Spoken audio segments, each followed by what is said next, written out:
Hello everyone, Preston here with another video. This time we're going to be working on a Legend of Zelda Tears of the Kingdom fan art. I saw the trailer and just loved what they're doing with the series, even though the only Legend of Zelda I've actually played and beaten was Twilight Princess. So I'm excited to see what's going to happen in this next installment for the series, and let's get into the art.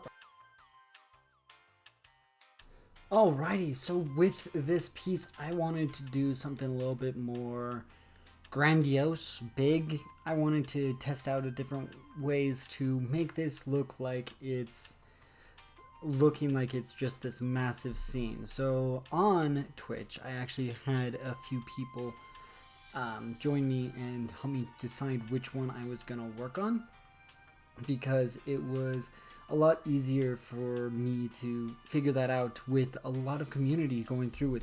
I was able to actually work on this piece quite fast comparative to my other bigger pieces, like my War Greymon one that I made a little while ago. Now, I wanted to try to make this grandiose illustration as well as try keeping up with my style that I figured out with the War Greymon one, because I feel like that style is showing more of my skills when it comes to color and picking out what I'm going to be working on next.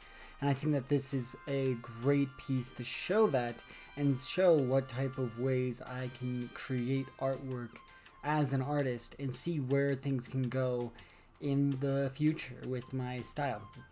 And I wanted to test out my perspective with this piece as well. I wanted to show different ways to improve, especially since in the Tears of the Kingdom, it seems like it would be so nice to actually work with this perspective scale and show the difference in the size of everything. And that's one thing that I think is a huge key in this piece, is the perspective. It was so nice to actually work on the perspective and see what I can do to improve the colors and so on with atmospheric perspective as well as general perspective in the line art. And the colors were just great to try testing out.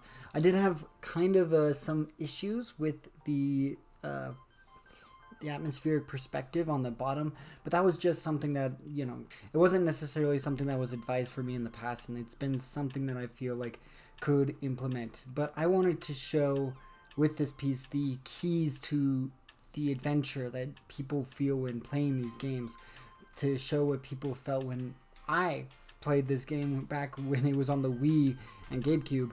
I enjoyed this piece a lot because I was able to implement those things. And honestly, it kind of shows me that I need to play the newer games, because oh my goodness, they look so great on the Switch. It's phenomenal the way that things have improved so much. And you'll see me actually working on the lighting for this piece and trying to figure out what's the lightest and darkest parts of this piece. And I'm pretty sure I worked on the rest of the lighting and fixing it up off screen, but it does look good through the time-lapse that I have here so far. I think it's cool that Link has a mechanical arm now, or magical arm, or whatever. It seems very interesting to see that he's able to have this, prosthetic that's helping him with actively saving the realm, which I think is really cool. And I think that that's something that definitely is a good aspect of the Legend of Zelda games, is that they show such a massive world building environment for everything. And it's definitely something that I really look up to, because they remind me so much of, Square Enix. It's so cool to see what happens with the level of different details that the Japanese do with their games. It's crazy the amount of world building that they implement in their entire game saga. I'm actually quite interested to see how things turn out with the next game and how it implements the main story. I know that this might be in this separate category for the story, but it's definitely something that I think is implemented for the story in general. So as stated before, I did play the Twilight Princess game on the Wii, so I don't have much experience into how the games work as a player, but I've watched several people play games over the years of the Legend of Zelda games, and I think that they're super enjoyable. I still haven't really gotten a huge connection with many of the characters. I think the only one that I got really close to was the wolf form of Link in the Twilight Princess show.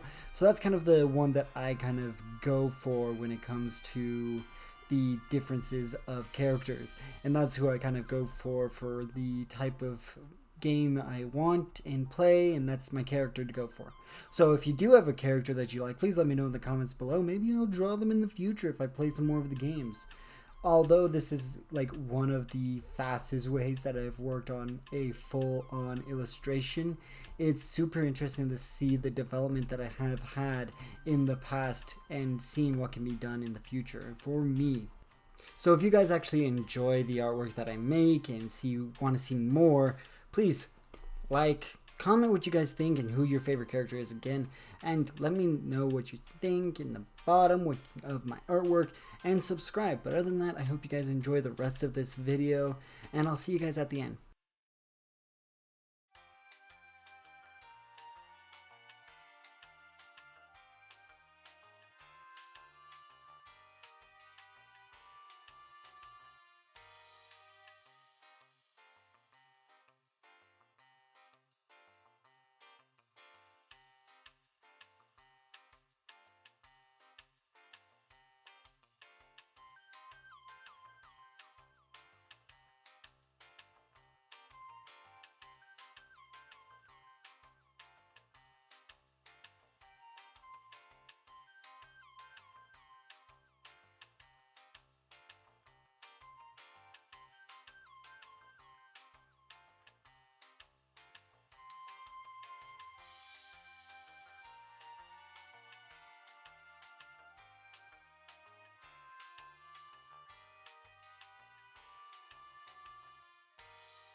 Thank you everyone for watching today's video. It was really fun to work on this. I hope you guys enjoyed the artwork and what it turned out to be at the end.